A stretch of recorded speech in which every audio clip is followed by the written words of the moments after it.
नमस्कार प्यारे साथियों, स्वागत है एक और नए सेशन में। दोस्तों, आज के सेशन में बात करेंगे चतुर्थ श्रेणी कर्मचारी भर्ती 2025 के लिए राजस्थान जीके के अति महत्वपूर्ण प्रश्नों के बारे में, जो पिछले सालों में पूछे गए प्रश्न और उन प्रश्नों से संबंधित जो भी क्वेश्चन बनने वाले थे वे क्वेश्चन सेलेक्ट किए। आज की जो हमारी क्लास है कुल 25 क्वेश्चन की होने वाली है, तो इस क्लास पर अंत तक बने रहना। शुरुआत करेंगे हम प्रथम क्वेश्चन से।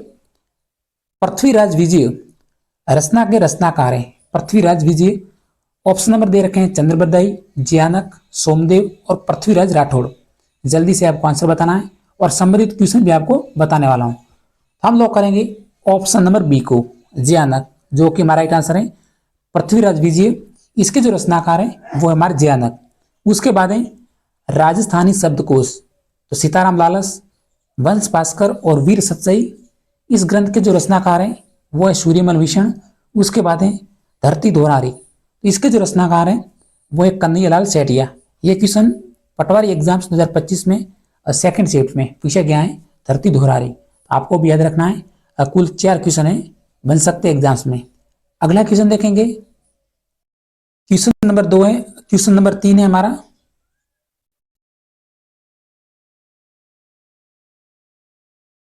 मेवाड़ का खजुराहो कहा जाता है। मेवाड़ का खजुराहो जगत का अंबिका मंदिर, जगदीश मंदिर, सूर्य मंदिर और देलवाड़ा जैन मंदिर। मेवाड़ का खजुराहो आंसर बताना है। कई बार एग्जाम्स में पूछा गया क्वेश्चन है, तो जल्दी से हम आंसर को लॉक करेंगे।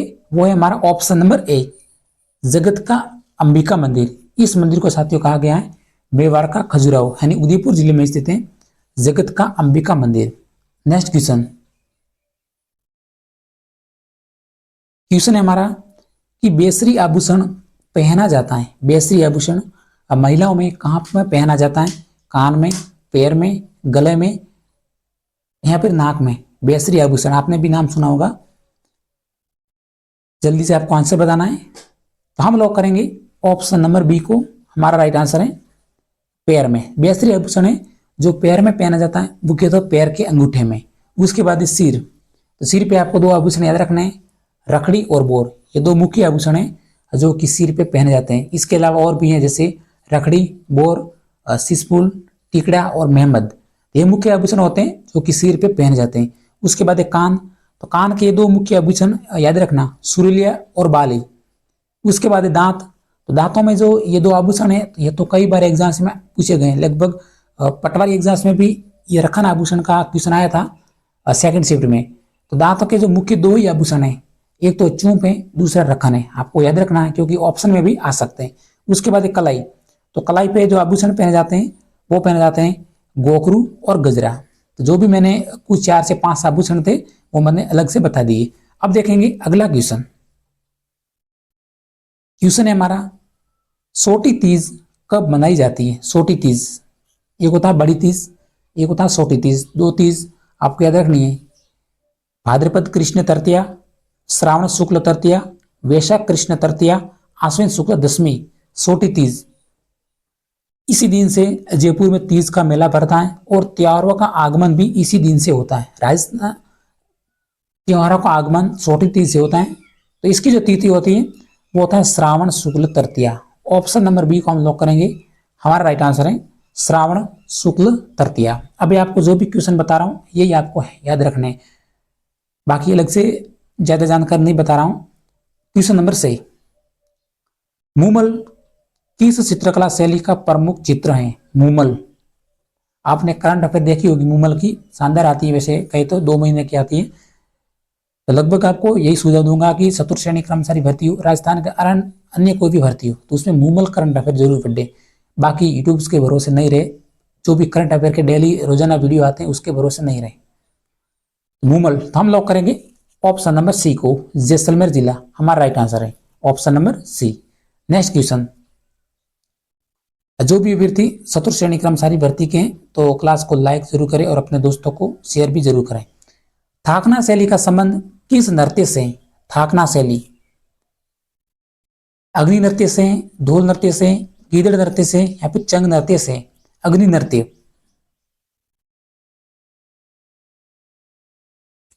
तो हम लोग करेंगे ऑप्शन नंबर बी को। हमारा राइट आंसर है ढोल नृत्य से। उसके बाद घूमर नृत्य, तो कौन से क्षेत्र का प्रचलित नृत्य है? तो है हमारा मारवाड़ क्षेत्र, मारवाड़ आदि मारवाड़ क्षेत्र है, मारवाड़। उसके बाद है बम नृत्य, तो अलवर और भरतपुर क्षेत्र का प्रसिद्ध है। उसके बाद अग्नि नृत्य है, जो कि कतरी असर क्षेत्र बीकानेर का प्रसिद्ध है। और थाकना शैली का जो संबंध है वो है ढोल नृत्य से, जो कि जालोर जिले का प्रसिद्ध है। ढोल नृत्य कहाँ का प्रसिद्ध है? तो वह जालोर जिले का। उसके बाद गीदड़ नृत्य और संग नृत्य, ये दोनों शेखावाटी क्षेत्र के प्रचलित नृत्य हैं। नेक्स्ट क्वेश्चन, क्वेश्चन है हमारा कि निम्न में से तत्वाद्य यंत्र का उदाहरण कौन सा है? तत्वाद्य यंत्र, सारंगी, अलगुजा, खड़ताल, लेजिम। आपको मैं एक थोड़ी सी अर्थ बता देता हूं। तत्वाद्य यंत्र यानी तारों से बने। अगर आपको तत्वाद्य यंत्र का मालूम नहीं हो तो ऐसे भी समझ सकते हैं कि तारों से बने वाद्य यंत्र। ये जो चारों ऑप्शन दे रखे हैं, इनमें से एक तारों से बना हुआ वाद्य यंत्र कौन सा है? दूसरा होता है कि सुशिर वाद्य यंत्र, जो फूंक से बजाया जाता है। तो सुशिर वाद्य यंत्र का सबसे बेस्ट उदाहरण को कौन सा होता है? तो वो होता है पुंगी, क्योंकि वो फूंक से बनाई जाती है, बजाई जाती है। तो इसी प्रकार तत्वाद्य यंत्र का सर्वोत्तम उदाहरण तो वो है हमारा सारंगी। ऑप्शन नंबर ए को हम लॉक करेंगे, जो कि हमारा राइट आंसर है। पहला ही उदाहरण बनता है तत्वाद्य यंत्र में सर्वोत्तम वाद्य यंत्र का, तो वो हमारा सारंगी, जिसमें तारों की बात करें तो कुल 27 तार होते हैं सारंगी में। नेक्स्ट क्वेश्चन, क्वेश्चन है हमारा क्वेश्चन नंबर 9, एग्जाम्स में आया हुआ क्वेश्चन है। उस्ता कला के लिए प्रसिद्ध स्थान कौन सा है? उस्ता कला आपको मालूम होना चाहिए, ऐसे भी क्वेश्चन का आंसर दे सकते हैं। ऊंट की खाल पर सोने चांदी का काम, तो आपको राजस्थान में यह भी याद रखना है कि ऊंट महोत्सव कहाँ मनाया जाता है? ऊंट महोत्सव, मरु महोत्सव और थार महोत्सव, 3 महोत्सव को इस तरह मानिए। इनमें से जो ऊंट महोत्सव मनाया जाता है वही की उस्ता कला प्रसिद्ध है। तो आपके मन में आया होगा कि ऑप्शन नंबर बी है, जो कि हमारा राइट आंसर है, बीकानेर जिला। उस्ता कला जो प्रसिद्ध है वो हमारी बीकानेर जिले की। तो ऑप्शन नंबर डी को हम लॉक करेंगे, हमारा राइट आंसर है। अगला क्वेश्चन, ये हमारी रिवीजन क्लास है। वैसे क्वेश्चन नंबर 10 है, निम्न में से तेजाजी से संबंधित स्थल नहीं है। तेजाजी से संबंधित स्थल, सभी ऑप्शन एक बार जरूर पढ़े क्योंकि कंफ्यूजन होने वाले ऑप्शन है। खड़नाल नागौर, सेंदरी अजमेर, बांसी दुखारी बूंदी, कोलूमंड जोधपुर। तेजाजी से संबंधित स्थल नहीं है, ये हमारा क्वेश्चन है कि तेजाजी से संबंधित स्थल नहीं है, तो वो है हमारा option number D, Kolumand Jodhpur. तो ये तो जो कोलूमंड जोधपुर है ये तो पाबूजी का जन्म स्थल है। पाबूजी, इस तरह से आपको याद रखें। तो ऑप्शन नंबर डी को हम लॉक करेंगे, हमारा राइट आंसर है। बाकी देखिए खड़नाल नागौर में तेजाजी का जन्म हुआ था। वो सेंद्रिय अजमेर में तेजाजी को मतलब सांपों ने डसा था। उसके बाद बांसी दुगारी, यहाँ पे तेजाजी की कर्म स्थली है। तो इस तरह से जो तीनों स्थल हैं वो तेजाजी से संबंधित है, लेकिन जो ऑप्शन नंबर डी है वो पाबूजी का जन्म स्थल है, कोलूमंड जोधपुर। तो ये भी जन्म स्थल आया है एग्जाम्स में कई बार। क्वेश्चन नंबर 11, जो कि पटवारी एग्जाम्स 2025 में पूछा गया क्वेश्चन है, देख सकते हैं। ये क्वेश्चन है जो कि सेकंड शिफ्ट में पूछा था। जो भी सेकंड शिफ्ट में अभ्यर्थी बैठे होंगे तो इसका आंसर उनको आता होगा कि राजस्थान में किस लोक देवता को लक्ष्मण का अवतार माना जाता है? लक्ष्मण का अवतार, सभी ऑप्शन भरे, कईयों ने मेहाजी भरा है, कईयों ने पाबूजी भी भरा है, कईयों ने तेजाजी भरा है, कईयों ने रामदेव जी, क्योंकि कंफ्यूजन होने वाला क्वेश्चन है। तो इस क्वेश्चन का जो हमारा राइट आंसर था वो था पाबूजी। पाबूजी को साथियों लक्ष्मण का अवतार माना जाता है। तो ऑप्शन नंबर सी है जो कि हमारा राइट आंसर है, बिल्कुल करेक्ट आंसर है। वैसे बहुत ही सिंपल क्वेश्चन है लेकिन विद्यार्थियों से गलत हुआ है। किस लोक देवता को लक्ष्मण का अवतार माना जाता है? तो वो हमारे पाबूजी। ठीक है, ऑप्शन नंबर सी बिल्कुल करेक्ट आंसर है। अगला क्वेश्चन है हमारा कि मत्स्य संघ की राजधानी बताओ। मत्स्य संघ, जिसमें हम बात करते हैं कि मत्स्य संघ में कौन कौन सी रियासतें शामिल थी, तो हम जिक्र करते हैं ए यानी अलवर, बी से भरतपुर, सी से करौली और डी से धौलपुर। ये जो 4 रियासतें ये हमारी मत्स्य संघ में शामिल थी। अभी से याद रखें, कुल 4 रियासत थी और प्रथम शरण 18 मार्च 1948 राजस्थान में एकीकरण का जो प्रथम शरण की शुरुआत हुई थी वो हुई थी 18 मार्च 1948 में। तो ये 4 रियासत शामिल हुई थी। तो इसकी जो राजधानी कौन सी थी, आपको तुरंत आंसर बताना है कि मत्स्य संघ की राजधानी। तो हम तुरंत लॉक करेंगे ऑप्शन नंबर ए को, अलवर। ए से अलवर, बी से भरतपुर, सी से करौली और डी से धौलपुर। 4 रियासतें, इसकी जो राजधानी थी वो थी हमारी प्रथम रियासत अलवर। कभी नहीं भूलोगे। इस तरह से आपने अगर क्वेश्चन बढ़ाया। फिर next question, question number 13, Mahi Bajaj Sagar बांध स्थित है। माही बजाज सागर बांध वीडियो एग्जाम्स यानी ग्राम सेवक में पूछा गया है, पीटीटी एग्जाम्स में, जेल फरीर में भी पूछा गया क्वेश्चन है। माही बजाज सागर बांध स्थित है चित्तौड़गढ़, दौसा और सवाई माधोपुर, कोटा में और बांसवाड़ा जिले में। माही बजाज सागर बांध हम लोग करेंगे ऑप्शन नंबर डी को। हमारा राइट आंसर है बांसवाड़ा जिला। उसके बाद है जैखमबाद प्रतापगढ़ जिले में, पांसना बांध है करौली जिले में और बिसलपुर बांध है वो हमारा टोंक जिले में। सभी ऑप्शन एक बार रिवीजन जरूर करें। क्वेश्चन है हमारा, संप सभा की स्थापना किसने की? संप सभा की स्थापना मोतीलाल तेजावत, विजय सिंह पथिक, जमनालाल बजाज या फिर गोविंद गिरी। संप सभा की स्थापना राजस्थान लोक सेवा संघ की स्थापना 1919 में विजय सिंह पथिक ने की थी। उसके बाद संप सभा की स्थापना तो वो की थी ऑप्शन नंबर डी, गोविंद गिरी ने। ऑप्शन नंबर डी को हम लोग करेंगे, हमारा राइट आंसर है। नेक्स्ट क्वेश्चन, क्वेश्चन है हमारा कि 1857 की क्रांति का राजस्थान में सबसे भीषण विप्लव कहां पर हुआ? सबसे भीषण विप्लव जोधपुर में, नीमच में, कोटा में या फिर नसीराबाद में। तो हम लोग करेंगे ऑप्शन नंबर सी को, हमारा राइट आंसर है कोटा जिले में। सबसे भीषण विप्लव हुआ था जयदयाल और मेहराब खां के नेतृत्व में। और राजस्थान में 1857 की क्रांति की जो शुरुआत हुई थी वो हुई थी नसीराबाद से। तो ऑप्शन नंबर सी है इस क्वेश्चन का हमारा राइट आंसर है। नेक्स्ट क्वेश्चन, क्वेश्चन नंबर 16 है, राजस्थान का गौरव कहलाने वाला किला कौन सा है? राजस्थान का गौरव रणथंभौर, चित्तौड़गढ़, सोनार किला या फिर मेहरानगढ़, जोधपुर। तो जल्दी से हम लोग करेंगे ऑप्शन नंबर सी को, हमारा राइट आंसर है चित्तौड़गढ़ दुर्ग। तुरंत आपने भी पहचान कर लिया होगा देखते ही, इसका जो राइट आंसर है वो है option number B. Next question, Lohagarh दुर्ग का उदाहरण कौन सा है? लोहागढ़ यानी लोहागढ़ दुर्ग जो कि भरतपुर जिले में स्थित है। तो उदाहरण कौन सा? पारीक दुर्ग है या फिर गिरि दुर्ग है, दानवा दुर्ग है या फिर पारीक दुर्ग 2 बार आ चुका है। तो यहाँ पे आपको लिखना है जल दुर्ग,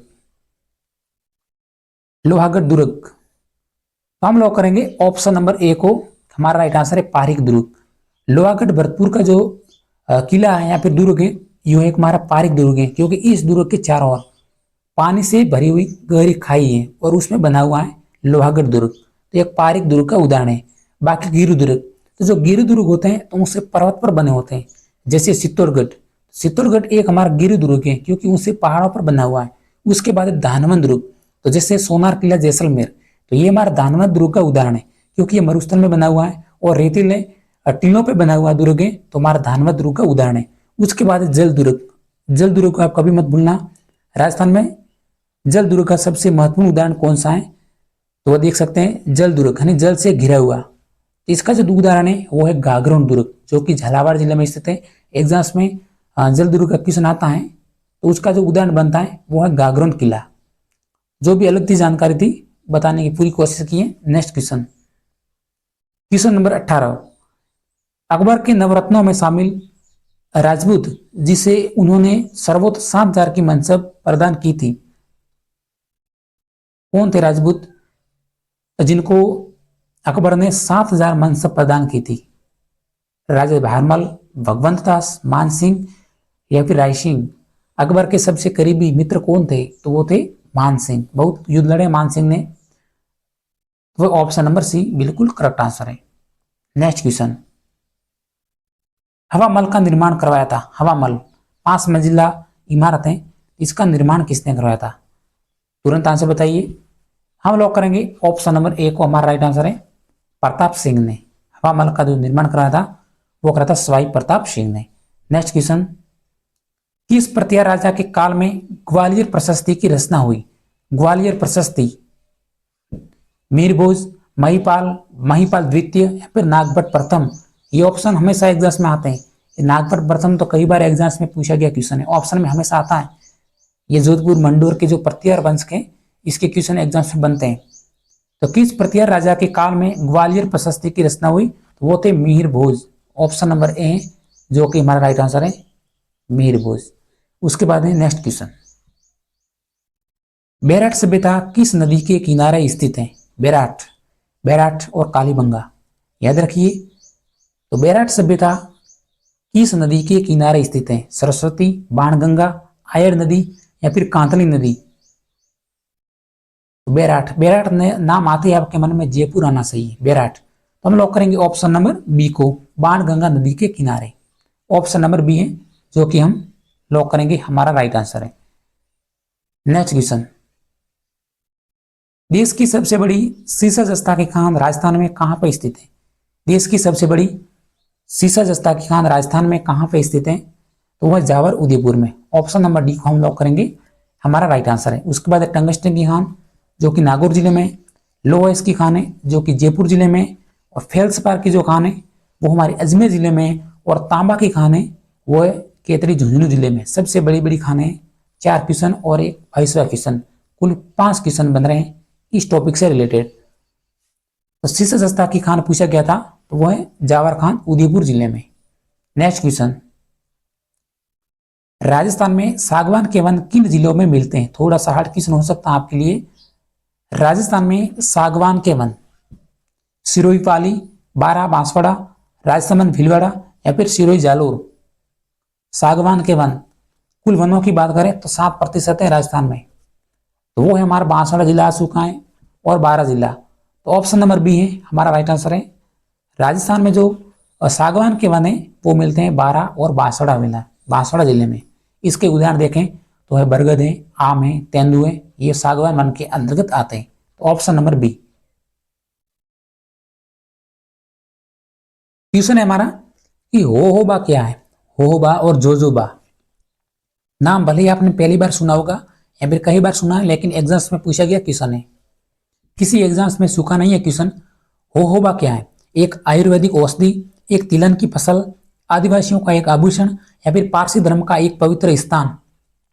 होहोबा जोजोबा। तो जल्दी से हम लॉक करेंगे ऑप्शन नंबर बी को, एक तिलहन की फसल है वो है हमारी होहोबा जोजोबा। नेक्स्ट क्वेश्चन, आज की क्लास का हमारा अंतिम क्वेश्चन है, कांठल क्षेत्र स्थित है, कांठल क्षेत्र कंफ्यूजन नहीं होना है, प्रतापगढ़ और बांसवाड़ा में, उदयपुर के चारों ओर की पहाड़ियां, डूंगरपुर और बांसवाड़ा, प्रतापगढ़ का निकटवर्ती क्षेत्र? सभी क्वेश्चन आपस में इंपॉर्टेंट है। कांठल क्षेत्र तो वो स्थित है साथियों प्रतापगढ़ का निकटवर्ती क्षेत्र है, ये हमारा कांठल क्षेत्र कहलाता है। ऑप्शन नंबर डी को हम लॉक करेंगे, हमारा राइट आंसर है। प्रतापगढ़ और बांसवाड़ा, तो प्रतापगढ़ और बांसवाड़ा में तो सप्पन का मैदान स्थित है। उसके बाद सप्पन की पहाड़ियां पूछे तो बाड़मेर जिला आएगा, सप्पन का मैदान पूछे तो प्रतापगढ़ और बांसवाड़ा आएगा। उसके बाद एक कर्क रेखा है वो डूंगरपुर और बांसवाड़ा जिले में, और हमारा गिरवा क्षेत्र है वो है उदयपुर के सहाराओं की पहाड़ी क्षेत्र। तो फिलहाल हमें इस क्वेश्चन को याद रखना है, वो है प्रतापगढ़ का निकटवर्ती क्षेत्र। तो आज के सेशन में इतना ही। अगर हमारी क्लास आती है आपको पसंद लगी हो तो एक लाइक करके जरूर जाना। इसी तरह मिलते हैं अगले सेशन में। जय हिंद।